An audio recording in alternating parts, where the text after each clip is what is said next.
rotation or during games, is it really just a case of who's got the hot hand, or do you have a set rotation? Last year was based on who was healthy. Somebody asked me, why we rotate so much. We didn't rotate. It was just who was the healthy guy. I don't want to rotate a guy. I want a dominant guy to stay in the ball game. And right now all four of them are working hard and really, really doing well. And really excited at where we are right now. You mentioned four. The fourth is Denson. Yes. A.J. Turner, Rico Daddle, Tyson Williams, and Lon Denson. Those four have really done well. And years ago, a veteran defense coordinator by the name of Ellis Johnson, I asked him one time, what makes a good running back? And he said, when guys make yards, they're not blocked for. And I said, what you mean? He said, well, the lineman's going to block so many yards. He said, a good back's going to get yards that's not blocked. We call it bull yards here. And I want the guys to start concentrating, and we have. We've done it all summer. We've done it all camp, and working on getting yards after the line has blocked. In other words, yards where you make a guy miss, guys where you run through a tackle, guys where you back shoulder someone off the second level. And our guys have worked hard on it and worked on their tool belt and doing a better job at it. Who did it the best last year, percentage-wise? Percentage-wise, I think Tyson was best in his bull yards percentage. We want to be around 40%, but this camp, it's been so good, we've increased it to 45. And they've really taken ownership of bull yards, and they've really taken it personal. Have you had one of those four that you feel like consistently has raised his hand in camp to say, I want to be that dominant back you're looking for? I think right now Rico and Tyson have kind of separated themselves a little bit, but all four of them is going to play. Mon Denson has brought in a little extra edge in short yardage situations, a little toughness, a little downhill bowling ball mentality that we need in the system. And then A.J. Turner, you get a lot out of him every single day. He's going to give you everything he's got out of his body and do everything we need. And so I feel very comfortable with all four. What's changed about Rico? What is that like going against? He's healthy. He's healthy, and he looks better. He's faster. He looks more violent. When he turns his shoulders downhill, he's looking for contact, and he's looking to create yards. And he's healthy, and that's what's exciting to coach him. Bobby, with Tyson's second half last year, just what was the issue? Was he hurt, or was it just A.J. was playing better? Let's just say it's anxious. He was a little anxious, and I think sometimes we need to make sure he's ready in that situation for his anxiousness, and I think he's over it. I think, looking what he did Saturday and just what he's done in the preseason, I'm excited to see what he does September 1st, when the game's on the line, and then seeing his hard work pay off.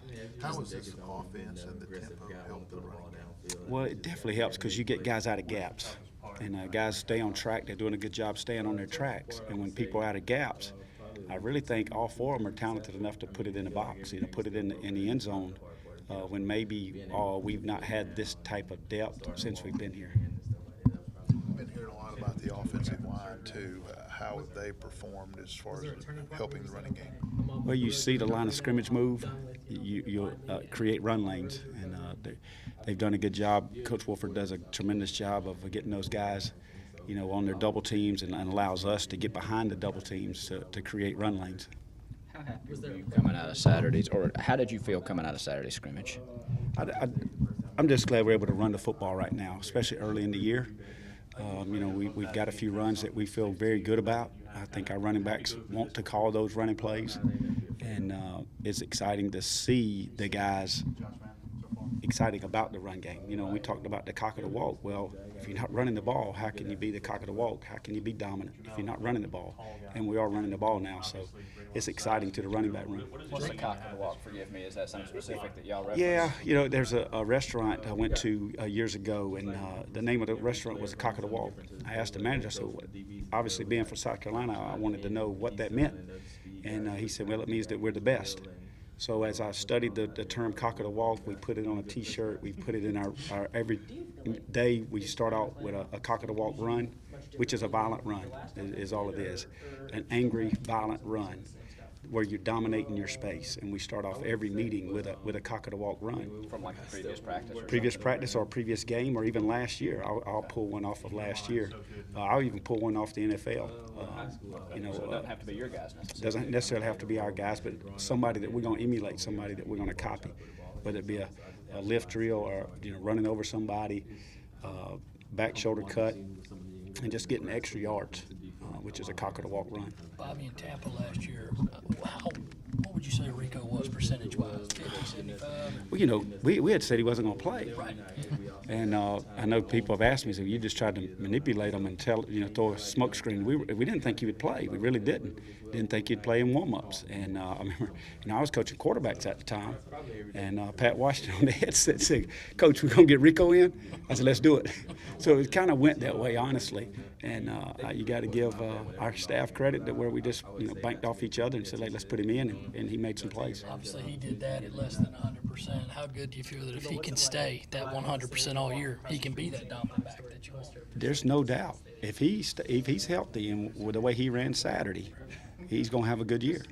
But he's got to stay healthy. He's got to take care of his body and do the things he's got to do off the field with nutrition, with rest, and the things to take care of the soft tissue issues. The run plays that y'all like this fall, are they new or are they just the same stuff that y'all just doing it better so they like it? A little bit better, a little bit different, a little bit better aiming points, a little bit better track. Probably, everybody on the same page mentality from an offensive line standpoint and the running backs. Jake said all 4 of them scored Saturday, is that right? Yes, sir. Mm-hmm. Were they short yardage runs? Long Anybody break a Forgive me all the details. I know Rico had a long one.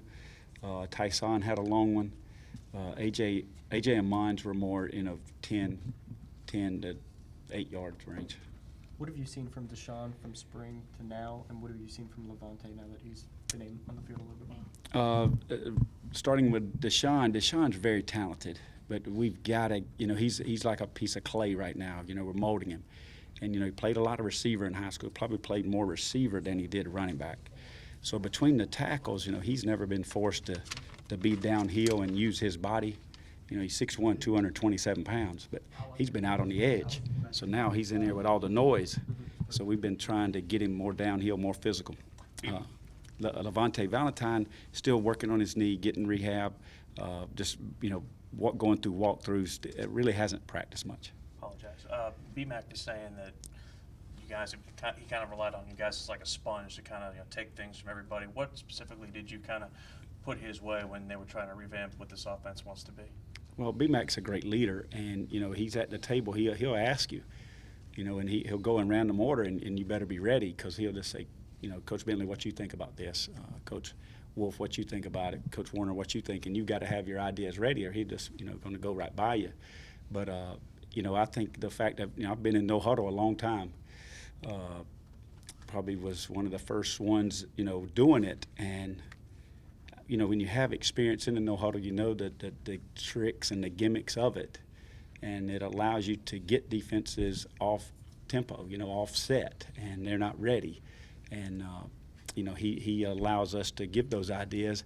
But not only is BMAC the kind of guy to listen to your ideas, he goes out on the practice field and implements them. So there's a difference in just listening to your idea and then actually using it in practice and using it in the game plan. I'm not asking you to upload a trade secret, but was there a particular idea or concept that you were most passionate about going in? I'm not sure there was any specifics that I'd want to share, but just there's a great sense of unity in the staff room where you just feel like your ideas matter and they will be implemented, and it's really neat to be in that environment.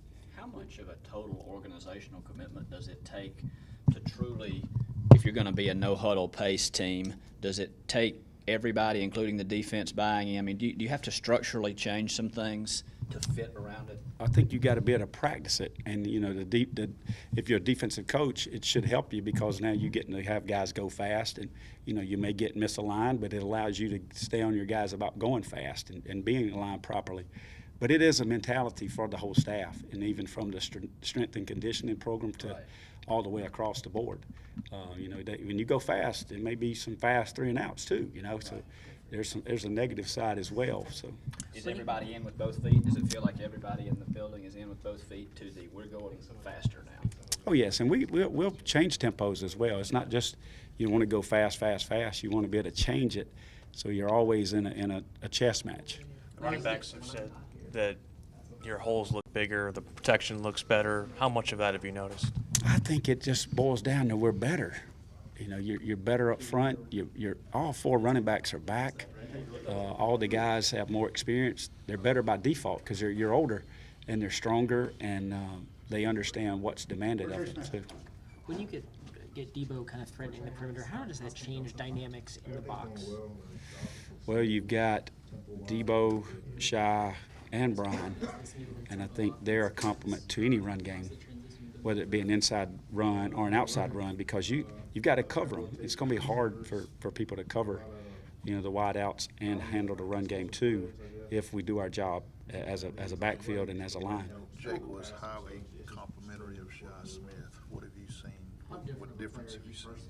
I just see a lot more urgency. I see a lot more energy, and I see maturity. And obviously, being from the upstate, I see a guy that I take a lot of pride in, and it's great to see him mature the way he is. That 5.5 yards per carry, I think Coach Wolford said that's the run game goal. How realistic is that for you? It's not as far off as you think. If you look at our running back average last year, Tyson was over 5, AJ was over 5, Rico was 3.9.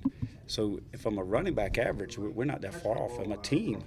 We got to be at 5.5, and I think we'll do it, and I think we should. That's what we should do. How much of that is eliminating negative yardage plays? How big of emphasis? 100%. That's the issue. Is you got to avoid negative yardage plays, and always take advantage of the situations on third down too. Like we want to be. If Coach McClendon calls a play and gives the running back the ball on third down, we should get it. Whether the blocking was there, whether the hole was there, it's our job to get the third down or the fourth down. So it's all about a mentality as well. How often did y'all do that last year? Did you map it out? Yeah, we were not very good at it. We're not very good at it, and we've got to do a better job of creating those yards, whether it be a torpedo technique, a back shoulder technique, or just simply a lift drill of getting the yards when the defender's there. What's a lift drill? Lift drill, running through the linebacker, play side, okay? Back shoulder, running through the linebacker backside. And then torpedo, where you just lunge through the Marcus Lattimore style. Marcus was the best at the torpedo technique as anybody. Just, I guess you can't pull him out there in practice and say, show him this, can you? We should. Yeah, we actually did. We got Marcus in the running back room, and we went back all the way from his freshman year to the torpedo technique that he was able to do in short yardage. A big one he did against LSU, and we showed the clip, and just to get them to understand, to get your shoulders narrow and get in the hole and get the first down, keep the chains moving. How much is he able to do with you guys as far as that goes? Like, is there a limit on what he can do teaching-wise? He talks to the team. He's here every day, so Right. there's nothing wrong with him talking to the running backs on the way to the practice field. As far as on the field coaching, he doesn't do any, but he's always around the guys and mentoring them, and just being such a great positive influence to our people. And what a better way to have Marcus Lattimore in your running back room. How much? Go ahead. You mentioned the chess match of changing speeds. How important is that as opposed to just not going 1,000 miles an hour?